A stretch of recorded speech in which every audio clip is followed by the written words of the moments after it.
ڕێز و سڵاو بۆ هەموو مرۆڤێکی ئازادی خواز و تێکۆشەرە. بەڕێزان، دەمەوێت لەسەرەوە قسە بکەم کە بەگشتی پێوترێ پرۆسەی ئاشتی و کە لە ساڵی 2024 لەلایەن ئەردۆغان و باخچەلێوە دەستی پێکرا. دیارە من زانیارێکی نوێم لا نییە سەبارەت بەو پرۆسەیە تا پێشکەشتانی بکەم و بیخەمە بەردەست، بەڵکو دەمەوێت لەسەر لایەنێکی دیکەی ئەو پرۆسەیە قسە بکەم کە ئێستا تا ڕادەی گەرمەی باسە و پەرەلێل هاوتەریب لەگەڵ باسی پرۆسەکەیە دەڕوات و دەتوانێت زەرەری گەورە بە خەباتی ئازادی خوازی خەڵکی کوردستان بگەێنێت. ئەو خاڵە چییە؟ ئەو خاڵە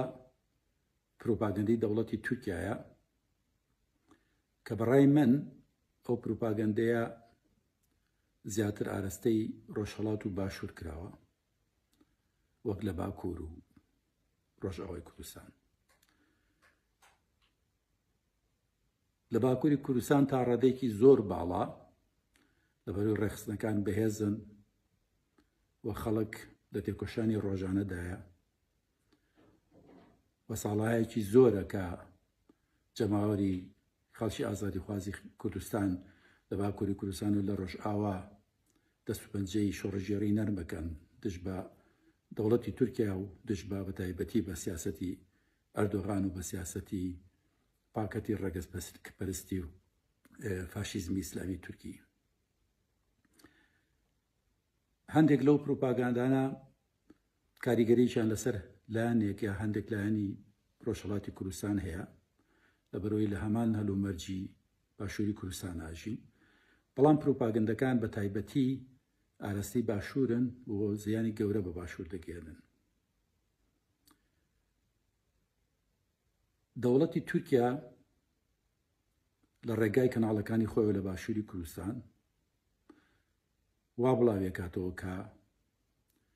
بەڕێزی تێکۆشەر ئۆجەلان قسە و باسەکانی لەگەڵ قەندیلان نایەتەوە و قەندیل قسە و باسەکانیان لەگەڵ بەڕێز ئۆجەلانە نایەتەوە و دەیەوێت ئەو کارتە سیاسیانە بە شێوێک تێکەڵ بکا کە خەڵکی ئێمە، خەڵکی کوردستان کە خەڵکی لێ قەوماوەن کە خەڵکانێکن زەرێکی زۆریان لێکەوتووە، خەڵکانێکن کە لە مێژووی خەباتی ئازادی خوازی خەڵکی کوردستانە بە تایبەتی باشوور بەداخەوە تا ئێستا دەستکەوتی وە شایەن باسییان بەدەست نێهێناوە کە خەڵکەکە خاوەن متمانە بن بە خۆیان بەوانەی کە نەرایەتیان هەکەن و دڵیان بەهێز بێ و بزان پروپاگەندە چییە، بزانن کە شەڕی تایبەت چییە و بتوان وەڵامی داگیرکرد بنەوە، وەڵامی دەسەڵاتی کۆلۆنیال بدەنەوە جا هەر کەسێک بێ بەتایبەتی تورکیا کە ئێستا باسەکەمانە.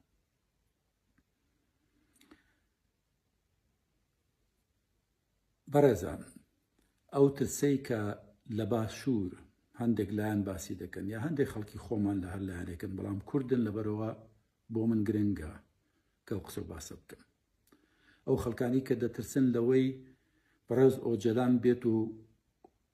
قسەگەلێک بکا کە لە قازانجی کورد نەبێەوە تەنانەت زەرەر با لە کورد، داوای ئەو بکا کە قەندیل چەک دانێت یا داوای هەندێک شت بکا کە لە زەرەری خەباتی ئازادی خوازی خەڵکی کوردستان بێ و بۆ شێوەیە قەندیل گوێ نەگرێت و اینجا جیابوونەوە لە ناو ڕێزەکانی پێکاکایە دروست بێت، ئەوەی کە پێڵێن ئینشاء پێکەکە بێ بە 2 بەش و 3 بەشەوە بۆ شێوەیە. ئەو جۆرە پروپاگەندانە کار لەو کەسانە دەکەن و بۆ ئەوە دەخرێنە کار لە کەسانە بکەن کە زیاتر لە فەزای ترساژین، کە متمانیان بە خۆیان نییە، متمانیان بە خەباتی ئازادی خوازی خەڵکی کوردستان نییە و مێژوەکەیان لەبیرەچێتەوە کە ئەو مێژوی خەباتی ئازادی خوازی خەڵکی کوردستان بە چەند خۆناغدا ڕۆشتووە و بە چەند دژواریدا ڕۆشتووە، چەند زەحمەتی بینیوە و چەند خوێنی بۆ دراوە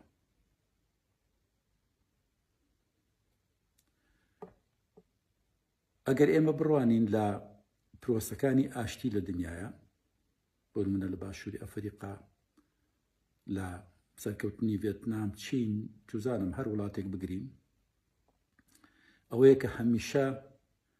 لایانی بێهێز دەچێت بۆ لایانی بەهێز ئەوە دەوڵەتی تورکیایە ئەوە باخچەلی و ئەردۆغانن کە چوون بۆ لای بەڕێز ئۆجەلان لە زیندان ئۆجەلان نەچوو بۆ لای ئەوە کەواتە ئەوە باخچەلی و ئەردۆغانن کە لاوازن لاواز دەچێت بۆ لای بەهێز بەڕێز ئۆجەلان نەچوو بۆ لای ئەردۆغان و لای باخچەلی ئەوانەوە چەند ساڵە ئەوە 26 ساڵە ئەو مرۆڤە لە ناو زیندانی تاکە کەسیدایە بە هەموو شێوەیەک ڕێگای لێی گیراوە کە دنیای دەرەوە لەگەڵ دنیای دەرەوە تەماسی جۆرە و جۆری هەبێ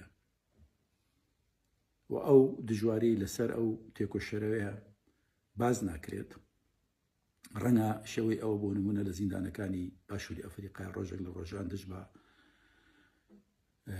نێلسۆن ماندێلا و خەباتکارانی وەکو ئەو ڕەنگە شتێوی واکرابێ کە ئێوە دەزانن کە تیرۆریزمی دەوڵەتی تورکیا و وحشیگەری دەوڵەتی تورکیا زۆر لەوە زیاتر و قوڵتر و ئەمەلایەنترە بەڵام بەهەرحاڵ ئەوەی کە ئابلوقە دراوە ئەوەی کە گوێ لە نەگیراوە ئەوەی کە ڕێگا نەدراوە ڕێگای نەدراوە پێ نەدراوە خەڵکی تر ببینێ و دەرەوە ببینێ و لەگەڵ دنیای دەرەوە پەیوەندی هەبێ بەڕێز ئۆجەلانە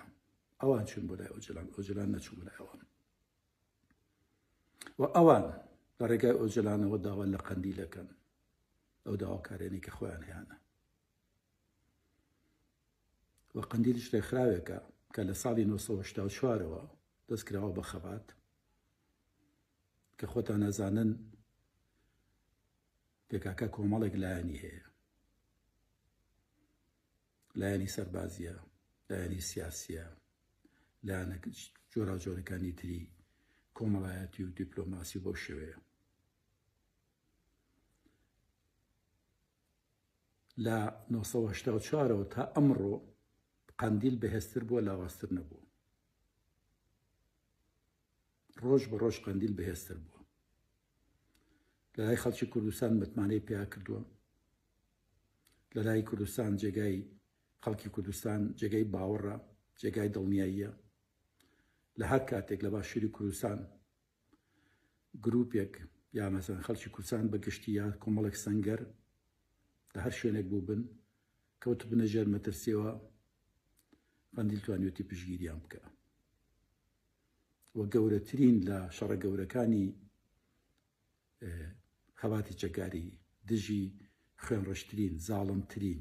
بێناموسترین وحشیگەرترین دەوڵەتی ناتۆ کە تورکیایە دەکات و درێژەی پێدەدات و سەرکەوتووی و درێژەی پێداوە ئێوە دەزانن ساڵی 99 مانگی 99 15 شوبات کاتێکە بەڕێز ئۆجەلان گیرا من خۆم لەلایەن چەندین کەس لە بەرپرسانی باشوورەوە پەیوەندیم پێوە کرا دەیان و ڕێبوار ئۆجەلان گیراوە ئۆجەلان تەسلیم بووە ئۆجەلان هەموو شتێکی وتووە ئیتر تاو پێکاکە تاو جەمیل بایق شیعەیە برات قرێوان سوننەیە ئەوانە بەیەکەوە شەڕیانە ئەوانە هەرێکی حیزبێک دروست دەکەن هەرێکی بەلایەکە ئاچن باسی کورد دەکەم هەر دەوڵەتی تورکیانە و هەموو دەوڵەتانی ناتۆ و هەموو دەوڵەتانی ڕۆژئاوا لە سویدەوە لە نەرویژەوە لە فینلەنداوە بۆ نمونە سوید و نەرویژ بە تایبەتی ڕەنگە وڵاتی وەکو ئیتالیا کەمتر بەڵام بە زۆری هەچی نەزمی باڵی ڕاستی و بە تایبەتی باڵی ڕاستی دەوڵەتانی ڕۆژئاوا ناتۆ لەسەر ئەوە دەیان خوێن کە ئیتر پێکاکە تاو ئۆجەلان تاو ئۆجەلان تەسلیم بوو پێکەکە نامێنێت لە پێکاکایە ئینشاء دروست دەبێت هەرێکەی بەلایەک داڕۆن چەندین بەرپرسی کورد وەکو من پێم وتن خەڵکی باشوور هەندێکی ڕۆژهەڵاتیش پەیوەندیان بە منەوە گرتووە قسانیان دووبارە کردەوە بەداخەوە. پروپاگەندەی دەوڵەتی تورک ڕاستەکەی ئیتی وای لێ هاتووە کە کار لە باکووری کوردستان ناکە. یاین دەوڵەتی تورکیا لەو کاتەوە نزیکەی تقریبان توان بڵێ 1970 کە بە ڕێخستنەکانی پاتی کرێکارانی کوردستانی زانیوە دژایەتیەکی زۆر گەورە، دژایەتیەکی بێ نمونە لە ڕەنگە لە سیاسەتی جیهانە، لە مێژووی خەباتی ئازادی خوازی خەڵکانە دژ بە پێکاکە هاکات. شەڕێکی تایبەت دەکات یا کردووە دژی باکوور کە بەڕاستی هاوتای نییە، نمونەی نییە لە جیهانە کە چۆن زەفەر بە ژنانی کورد بە گەنجانی کورد ببرێ، چۆن خەڵک بخرێنە ژێر فشارەوە بۆ بە دەیان هەزار خەڵک ڕاپێچی زیندانەکان بکرێن بە 250 بخرێنە ناو قەفەزی ئاسنەوە بە ڕووتی بە ڕۆژ و دوان وسییانوانە برسی بکرێن بە سەرێکا بخرێن و بۆ شوێ دەنی ئێمە خەدومانەتەوە و لە هەندێک لەوانەی کە زیندانی سیاسی بوون لە باکووری کوردستان و توانیوانە ڕزگار بن باسی ئەو ئەشکەنجانە دەجێڕنەوە کە لە دنیادا بێوێنەیە. هەموو ئەوانە خۆیان ڕاگرتووە، هەموو ئەوانە تێکۆشانیان بەردەوام داوە بە شێوەی مانگرتن لە خواردن بە هەفتە و دوو هەفتە و مانگ و دوو مانگ و بەو شێوەیە چەندین کەس جیانی لە فیدا کردووە. ئەو خەباتە بەردەوام بوو بە هەر ئێستاش بە دەیان هەزار زیندانی سیاسی بە هەمان شێوە لە کار و خەباتان، بە سەدان هەزار لە چالاکوانی سیاسی لە باکووری کوردستان ڕۆژانە لەو کار و خەباتیان، بە سەدان هەزار لە تێکۆشەرانی کورد لە ئەوروپا لە خەبات و تێکۆشانی بەردەوامدان. و لە سووریا ئێمە دەیبینین لە ڕۆژئاوا کە چۆن لە 2011ەوە هەڵگرانی ئەو هزرە، هەڵگرانی ئەو بیر و باوەڕە لە خەباتێکی بێوچاران 14,000 گیان بەخت کردو ئەو ڕۆژان هێناوەتە دی وە ژمارەیەکی زیاتر لەوەش بریندار. ئەو ڕۆژئاوایە کە ئێستا بووە بە نمونەی مرۆڤ دۆستی، بە نمونەی ئاشتی خوازی، بە نمونەی ئازادی خوازی نەکات لە سووریا، زۆر لە دەروی سنوورەکانی سووریا لە ناو وڵاتەکانی ئەوروپایە. هەمویان دەزانن کە بناغی ئەو هزرە، ڕێبەرایەتی ئەو هزرە، ئەو بیرە چەن. ئەوە نازانن کە ئەوە کەسێکە بەناوی ئۆجەلان، وازانن کە ئۆجەلان سەرۆکێکی کوردە، ڕابەرێکی خەباتی ئازادی خوازی خەڵکی کوردستانە کە 26 ساڵە لە زیندانایە. بەهۆی ئەو تێکۆشانەوە، بەهۆی ناسینی دەوڵەتی تورکیاوە، بەهۆی ناسینی سیاسەتی کۆلۆنیالی دەوڵەتی تورکیاوە، پروپاگەندەکانی دەوڵەتی تورک، پروپاگەندەکانی ئەردۆغان کە هەتا ئێستا خراپترین، زاڵمترین، بێناموسترین لە شێوە حکومەکانی دەوڵەتی تورکیا بوون لەسەر کوردستان. تیرۆریزمی ئیسلامی تێکەڵ بە تیرۆریزمی فاشیزمی تورکی خراپترین شێوەی کێوسانەوە بۆ دژی خەڵکی کوردستان. بەڵام بەهۆی سیاسەتی تێگەیشتن و ناسینی سیاسەتی کۆلۆنیالی دەوڵەتی تورک ئیدی ئەو پروپاگەندانەی دەوڵەتی تورکیا کار لە باکوور و لە ڕۆژئاوا نایکات. دەوڵەتی تورکیا هەموو ماکینەی پروپاگەندەی خۆی لەبیانەوە تا ئێوارە خاتە کار، هیچ کەسە گوێ لێ ناگرێت. ئەو خەبات و تێکۆشانە زیاتر بەردەوامە بێ، بەڵام توانێتی کار لە باشوور بکە. لەشکری لە باشوورە، سەربازخانەی لە باشوورە، سوپایەکی سیخڕی لە باشوورە. ئێوە دەزانن شتێک هەیە بە ناوی ئەتوانی بە کوردی بێڵێ کەیسی تورەکە یا ڕووداوی تورەکە. ڕووداوی تورەکە ئەوە بوو کە ئەمریکیەکان لە 2004 تورەکان کردە سەری 4 جەنراڵی تورک لە ناوچەی کەرکووک کە پسپۆڕی تایبەتی سیخڕی مەدانی بوون. لەو کاتەوە پەیوەندەکانی دەوڵەتی تورک و ئەمریکا بەلایە دەڕوا لەو کاتەوە. بەڵام بەداخەوە سەر ڕای ئەوەی کە ئەمریکا نیشانی دابوو کە نایەوێت و ناهێڵێت دەوڵەتی تورک لە کوردستانە جێگا دەستی دیار بێ وەزارە لە خەڵکی کوردستان با بەداخەوە لە باشوور ڕێگەی پێدرا، زەمینەی بۆ خۆشکرا، بە خێراتن کرا واوەتا کە ئێستا ناوچەی زۆر زۆر گەورەی لە بەهدینان داگیر کردووە و دەستە سیخورەکانی خۆی بەناو هەموو باشوورا بڵاو کردوێتەوە. ئەو دەستە سیخوریانە لە کوشتن و لە بڕین و لە ترساندن و لە تۆقاندن و لە بڵاوکردنەوەی پروپاگەندەی لەو شێوەیە کە کاریگەری لەسەر دڵ و لەسەر ڕۆحی خەڵکی کوردستانەکە کارەکەن و زۆر چالەکانە کارەکەن، چونکە زانن کە باشووری کوردستان دەتوانێت پشت و پەنایەکی زۆر گەورە بێ بۆ باکوور، بۆ ڕۆژئاوا. ئەوان دەیانێت بە هەر شێوەیەک بێ باشوور تا ببڕن و بیکەن بە خەنجەرێک کە تا ئێستاش کردویانە بۆ خەنجەرە کە لە پشتەوە بیان لەو خەباتە ئازادی خوازیە. ئۆجەلان ئەوە 26 ساڵە لە زیندانە. ئەگەر ئۆجەلان بە بچووکترین شێوە ڕازی بووایە، سازشی بۆ بە بچووکترین شێوە سازشی کردایە، دڵنیا بن کە ئەردۆغان گەورەترین پایەی سیاسی دەدایە. حەقان فیدان کوردێکە هەر وێنەی تاقلساسی ئیبراهیم تاقلساس. ئیبراهیم تاقلساس ئێوە دەزانن کە هەچی کللتوری کوردیە گۆرانی و ئاواز بەشێکی زۆری بۆ برن نەکارچێک بەشێکی زۆری کردو بە تورکی و لە سەنگەری تورکەکانە گۆرانی لەگەڵ ئەردۆغان بردی بۆ ئەفرین و گۆرانی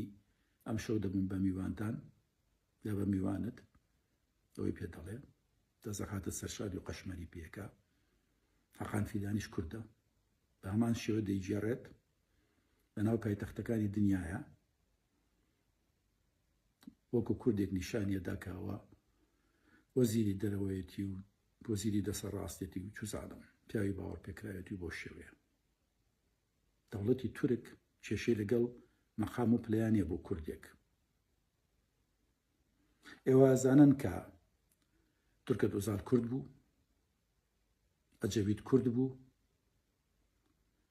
کەمال کلیجدارۆغلۆ کوردە،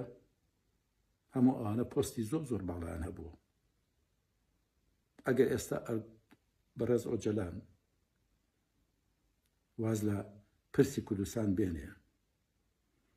کە هەمیشە وتوتی پرسی کوردستان بۆ من پرسی زیندانی بوون بۆ من پرسی شخصی نییە، پرسی خەواتی ئازادی خوازی دەتەوەیەکە. ئەگەر ئەو مرۆڤە بە بچووکترین شێوە تەنازول بکە بۆ دەوڵەتی تورک بۆ ئەردۆغان، دڵنیا بن ئەردۆغان بە کۆبوونەوەیەک و دوو کۆبوونەوە دەیکا بە یەکێ لە وەزیرەکانی خۆی هەر ئێستا و 100 جار بەقەر کێشی ئۆجەلان زێڕ و گەوهەریە دەنێ. بۆچی؟ بۆ شکاندنی خەواتی ئازادی خوازی خەڵکی کوردستان، بۆی کە ئیتر خەڵکی کوردستان بتمانیان بە خۆیان نەمێنێ، بڕوایان بە خەواتی ئازادی خوازی نەبێ. ئۆجەلانەوە 26 ساڵە لە زەحمەتترین، لە دژوارترین، لە قورسترین دۆخی سیاسیە، دۆخی زیندانی سیاسیە ژیان بەسەر هەبا تەنازولی نەکردو و دڵنیا بن نایکا. مرۆڤ چۆن نەزانێ؟ مرۆڤ لەبەر ئەوە زانێکە کاتێک ئەو مرۆڤە وڵات دەگەڕا نیان دەهێشت لە هیچ شوێنێک وەکو پەناهێندەی سیاسی وەربژیرێت و کار بکە، وەکو سەرکردەیەکی دەتەوەیەکی بندەست مامەڵەی لەگەڵا بکرێ، ئەو کاتە تەنازولی نەکردو. و کاتێککە 26 ساڵە لە زیندان تەنازولی نەکردو، ئێستا لە تەمەنی 73 ساڵە تەنازول بۆ چی بکە؟ و ئەو کەسێکە ڕەنگە تەنیا کەسێک ڕەنگە زیێدە ڕۆی و بالغە نەبێت کە بڵێم تەنها کەسێکە کە باشترین شێوە لە سیاسەتی دەوڵەتی تورکیا، لە سیاسەتی کۆلۆنیالی تورکیا، هەر لە سەردەمی پێش سەلجوقیەکانیشەوە دەو کاتەوە کە عوسمان خێڵە تورکەکان و دانیشتنە تورکەکانی ئەم ناوچانی کۆ کرد و ئیمپراتۆریشی پێ دروستکردن هەتا بەم ڕۆژەکە ڕقی دەوڵەتی تورک لەو پیاوە ئەوەیە کە دەیان ناسێت، باش دەیان ناسێت و دەزانێت چۆن بەرامبەریان ڕاوەستێت و تێبکۆشێت. لەبەرەوە من وەکو کوردێکی ئازادی خواز داوا لە هەر کەسێکی کورد دەکەم کە دڵی بۆ نیشتیمانەکەی لێ دەدات، کە دڵی بە نیشتیمانەکەی خۆشە، کە خەڵکی وڵاتەکەی خۆی خۆش دەوێت و دژی ئەو بندەستیە، دژی سیستەمی بندەستیە، دژی ئەو سیستەمە کۆیلایەتیە کە بەسەر کووردا فەرز کراوە و تێدەگات دەوڵەتی تورک چەند دەوڵەتێکی پیسە، چەند دەوڵەتێکی زاڵمە، چەند دەوڵەتێکە کە زەرور و زیانی گەورەی لە کوردستان داوە، لە خەڵکی کوردستان داوە، هەروەها لە ئەرمەن و لە ئاسوور و لە هەموو ئەوکانی تر. ئەو کاتە تێدەگا کە کەسێکی وەکو بەڕێز ئۆجەلان لە هیچ بارودۆخەکان نییە، لە بارودۆخێکی وایە نییە کە تەنازل بکە بۆ دەوڵەتی تورک و بێت و دژ بە نەتەوەکەی خۆی قسە بکە. ئەوە بێ باش بزانین. و قەندیلێکیش کە لە 1984ەوە ڕۆژ بە ڕۆژ خەباتی خۆی پێش دەخا بە سەدان کەس لە پرۆسەی بیرکردنەوەیان، لە پرۆسەی پلاندانانان، لە پرۆسەی شەنوکەوکردنی ئەو پرسە ڕۆژانە و مانگ و جوزانم ئایندیانەیان، ئەوانە ناکەونە هەڵی لەو شێوەوە. ئەوان وتویانەکە هەتاکو بەڕێز ئۆجەلان ئازاد نەبێ، بە فەزای ئازادا نەبێ و نەتوانێ دەنگی بگا بە نزیکەکانی خۆی، ئەوان ناکەونە ناو باسێکی جددیەوە. ئەوان دەوڵەتی تورکیا زۆر زۆر باش دەناسن و دەزانن هاوکات ئێستا دەوڵەتی تورکیا کە لەو پڕی لاوازیایە، لە ڕووی سیاسیەوە لەو پڕی لاوازیایە. ئەردۆغانی ئێوازانن کە بابەجان و داوە دۆغڵۆ هەرێکە حیزبی ئیسلامی خۆیان دروست کرد، حیزبە ئیسلامەکەی ئەردۆغان بوو بە سێ کوتەوە، ئەبێ بە کوتی تریشەوە. ئەردۆغان متمانەی هیچ کەسێکی تر متمانی پێ ناکە، بە زۆری زۆرداری خۆیدا سەپاندەوە، پۆلیسی تایبەتی بۆ خۆی دروست کردووە، سوپا دژێتی، سوپای بە زۆری زۆرداری دوورخستۆتەوە بۆ سوودەکانی سووریا بۆ شەڕی ڕۆژئاوای کوردستان و بۆ شەڕی باکووری کوردستان چکو لیان دەترسێ، دووریان نەخاتەوە لە خۆی، هەتا پۆلیسی گشتیشی لە خۆی دوورخستۆتەوە، پۆلیسی تایبەتی هێناوە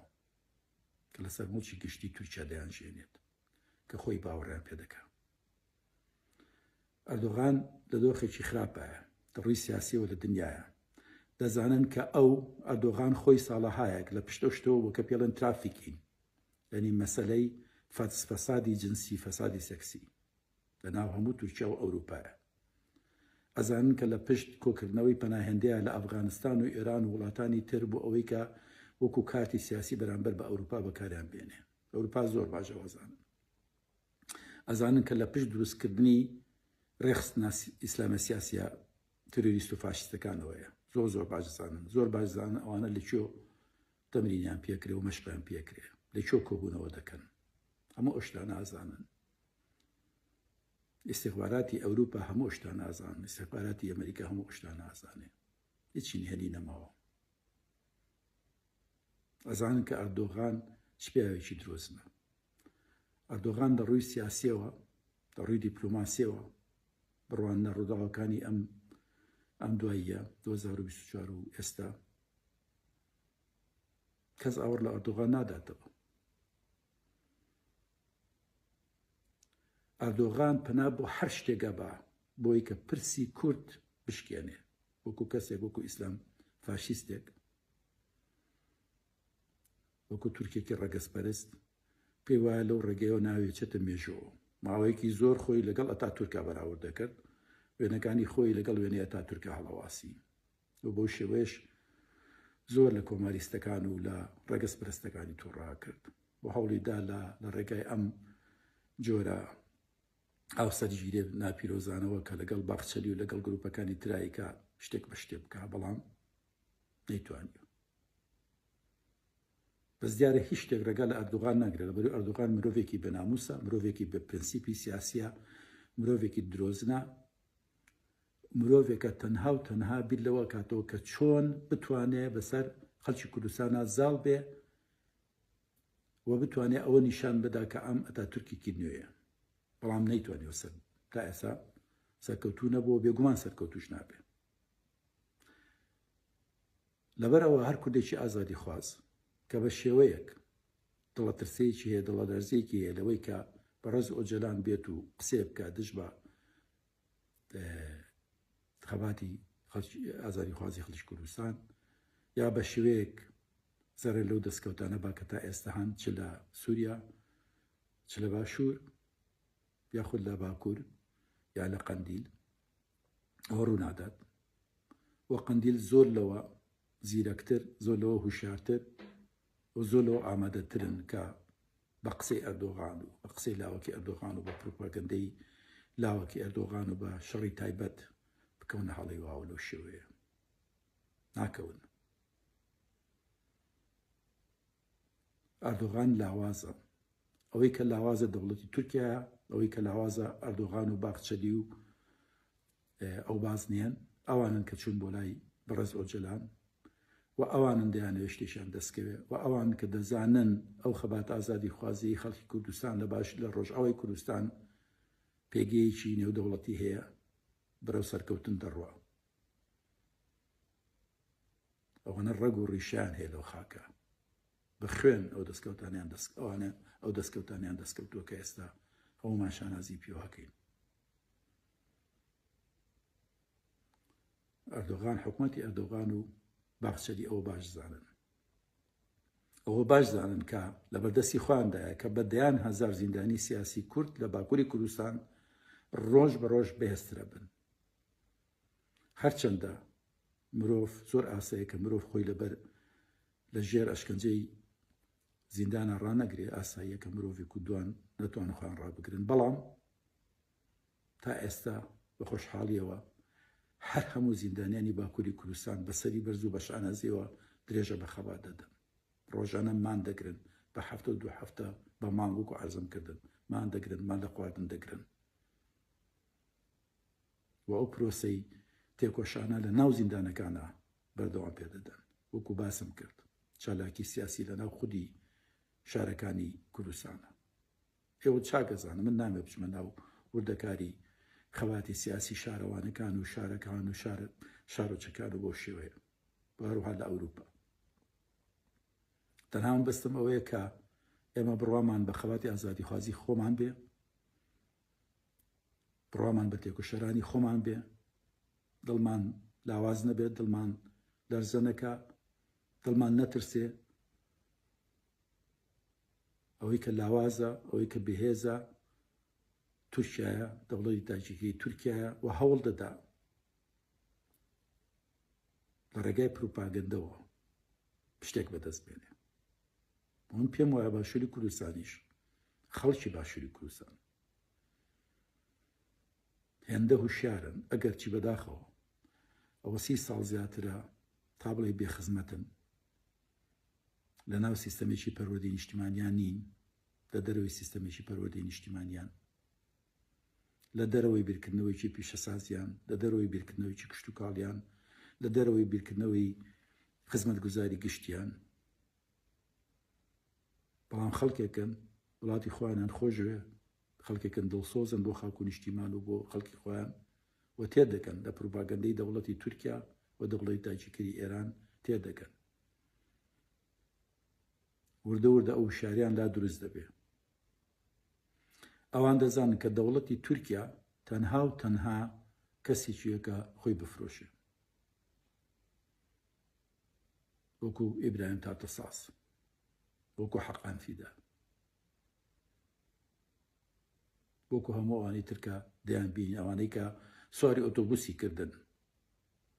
ئۆتۆبوسی کردن و ئەوانە پیان وا بووکەوە بەیانکە بە والی کوردستان و ناوچەیشیان نەخاتە بندەست و دەڵێن فەر بوو. بەڵام ئەردۆغان چی لێکردن؟ کردنی بە سینەما، کردنی بە مەیمون، بە مەیمونی سیاسی. بڕوانە یەکێتی نیشتیمانی کوردستان، یەکێتی نیشتیمانی کوردستان دژی تورکیا شتێکی تایبەتی نەکردووە. بەڵام یەکێتی نیشتیمانی کوردستان وە کاک بافەڵ چەندین جار یا لە هەموو بوارێکا کە پێویست بوو بێ ڕوونیان کردوتەوە کە ئەوان لەگەڵ چارەسەری ئاشتیان بۆ خەڵکی کوردستان لە باکووری کوردستان داوایان کردووە کە پرسی کورد لە باکووری کوردستان بە شێوەیەکی ئاشتی خوازانە بە شێوەیەکی دیموکراتی چارەسەر بکرێ. ئەوە هەڵوێستی یەکێتی نیشتیمانی کوردستان بوو کەوان پشگیری لە خەباتی ئازادیخوازی خەڵکی کورد دەکەن چکو بە مافی ڕەوای خۆی کورد دەزانن و هەروەها داوانە دەوڵەتی تورکیا کردووە کە پرسی کورد بە شێوەیەکی ئاشتی و شێوەیەکی دیموکراتی چارەسەرکە. بەڵام دەوڵەتی تورکیا چیەکە؟ دەوڵەتی تورکیا وەکو دوژمن، وەکو پێکاکا لە یەکێتی نیشتیمانی کوردستان دەڕوانێ، وەکو پێکاکا لە سلێمانی دەڕوانێ، لە زوونی سەوز دەڕوانێ. بۆ لەبەرەوەی دەوڵەتی تورکیا بەو جۆرە دۆستانە ئەگەر چی کە بزانێ ڕاست دەکەن کە دەشزانەیە ئەو پرۆسە ئاشتیە و هەنگاوێکی ئاشتی و چارەسەرکردنی پرسی کورد لە باکووری کوردستان لە ڕاستیە قازانج بە خەڵکی تورکیش دەگەیەنێ کە لە ناوچەکە پێگیان بەهێز دەکا، بەڵام بەوە ڕازی نین. ئەوان کوردیشانەوێ کە سەرنەوی بێ، کوردیشانەوێ کە خۆی تەسلیم بکە، کوردیشانەوێ کە بە هەموو شێوەیەک زۆر لە خوارخۆیانەوە بێ، ئەنی بە شێوەیەک لە خوارخۆیانە بێ کە بتوانن گوێ بگرن. تورکەکان لەوە بەوە کەمتر ڕازی نابن لە هەر کەسێکی کورد، جاوە تاکە کەسە گۆرانی بێژە، سەرۆکی گروپێکی بچکۆلەیە، سەرۆکی حیزبێکە، هەر شتێکە. ئەگەر لە باکووری کوردستان بێ ئامادەن پۆستێکی بنێن، پۆستی زۆر باش. حەقان فیدان دەوە زیاتر چی دەکەن بەرەوەی کە بچێتە جێگای ئەردۆغان. کەمال کلیجدارۆغڵۆ کردویانە بە سەرۆکی پارتی کۆمارەکان، ئەو پارتی کە لە مێژووە خەڵکی کوردی توانەوە، ئەو پارتی کە پەرەمێزیە بە ئەسکەرەکان ئەشکەوتەکانیان کونی ئەشکەوتەکانیان گرتێ بەرەیە.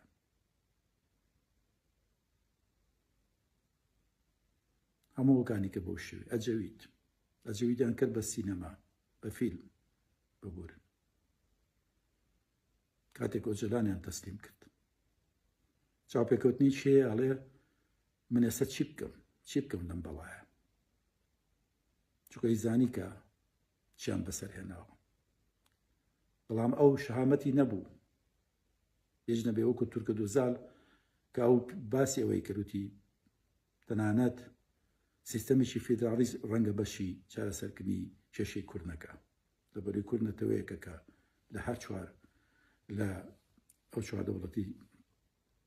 پێکەوەن هەن لە ڕاستیە دراوسەکانی تورکیا کوردن. تورکیا دراوسێ عەرەب نییە، لە ئاوە نەبێت. تورکیا دراوسێ فارز نییە، ئەو کوردە کە دراوسێ تورکیایە. تورکە ئۆزالیان بێسەر و شوێن کرد، کوشتیان. ئەجەوید نەیتوانی ئەو کارە بکە، نەیتوانی هیچ بکە، بەڵکو ئەو تاجەی خستە سەرسەری خۆی کە گوایە هیچێکە لەو کەسانەی کە توانی ئۆجەلان بخاتە زیندانەوە لە تورکیا. ئەو کاریان بە ئەجەوید کرد. بەڵام ئێستا کە چەند ساڵ دوای ئەوە ئەردۆغان و باخچەری ناچارن بچن بۆ زیندان و دەستی ماچکەن، لە ڕاستیە دەست ماچکردنە، بۆی کە بە شێوەیەک بتوانن کێشەی کوردستان چارەسەرکەن، بەڵام لە چوارچێوەی خواست و ویستی خۆیاندا بێت کە دیارە هەموو کوردێکی ئازادی خواست، نەک ئۆجەلان بۆ هەموو هوشیاری سیاسی خۆیەوە، نەقەدید بۆ هەموو شارە سیاسی و بۆ هەموو ئامادە باشە سەربازی خۆیەوە، نە هەر زیندانانی سیاسی کە هەموو ئەو تێکۆشانە دەبن بەڕێوە کە ئێستا دەیبینین یا هەموو چالاگوانێنی کورد لە باکوور و لە ڕۆژئاوا و لە ئەوروپا ئەوانە هەر کوردێکی ئازادی خوازە و ڕاستی ئازانێ کەوان چوون دەستی ئۆجران ماچکن بەڵام دەیانەوێ پرسەکە لە ناو لە ژێر دەستی خوانە و لە بە هەلومەرجی خۆیان چارەسەر بکەن کورد بە شتێک ڕازیکەن بۆ وردە وردە بە شێوەیەک وا بکەن کە خۆیان لەو یاریە بەبراوە بەرنەوە بۆ لەبەر ئەوەی لە ناو تورکیا دۆڕاون و لە مەیدانی سیاسی جیهانیە دۆڕاون ئەگەر ئێمە باوەڕمان بە خۆمان هەبێ باوەڕمان بە گەلی خۆمان هەبێ باوەڕمان بە تێکۆشانی خۆمان هەبێ باوەڕمان بە خەباتە ئازادی خوازیە و بە سەرۆکاتی ئەو خەباتە ئازادی خوازیە هەبێ و لە ناو یەکە هەوڵ بدەین کە یەکێتی نەتەوەی بەهێزکەین کە ڕەز لە خەڵکی خۆمان بگرین کە خۆمان شایستە دانین بۆ ئازادی و بە سەربەخۆیی دڵنیابن لە هەر داگیرکەریشێ بینەوە کە ئێستا ژمارەیان بۆ بەدوان بەڵام ئێستا قسەکان لەسەر دەوڵەتی تورکیایە دەوڵەتی تورکیا دەوڵەتێکی لاوازە ئەوەی کە هەیەی هەر ئەو ئاگر و ئاسنەیە کە ئێستا نیشانیەدا دەوڵەتێکی لاوازە تەنان لە ڕووی ئەسکەریەوە دەبینین کە چۆن بە ڕۆژانە لەسەر ئاستی ڕۆژانە زەرێری لەیەکەوێت و ناتوانێت وەڵام بداتەوە هەر لە پاشەکشەدایە لە ڕووی سیاسیەوە لە ڕووی دیپلۆماسیەوە لە ڕووی ئابووریەوە تێکشکاوە بە هیوایەوەی کە هەر کەسێک هەرچێکی لە دەستێ بیکات دەست بە دەوڵەتی تورکیا دەست بە داگیرکەری دەست بە سیستەمی کۆلۆنیالی لە هەر شوێنێک و بە هەر شێوەیەک بێت بۆ بڕپای بەو خەوات و تێکۆشانی خۆی هەبێت و گوێن نەگرێ لە پروپاگەندەی دەوڵەتی تورکیا و تا ئەو شوێنەی دەتوانێت تا ئەو ڕادەی دەتوانێت بۆ ئاستێکە دەتوانێت وەڵام بداتەوە زۆر سوپاسدانەکەم و هیوای سەرکەوتن بۆ هەموو لایەکە خوازم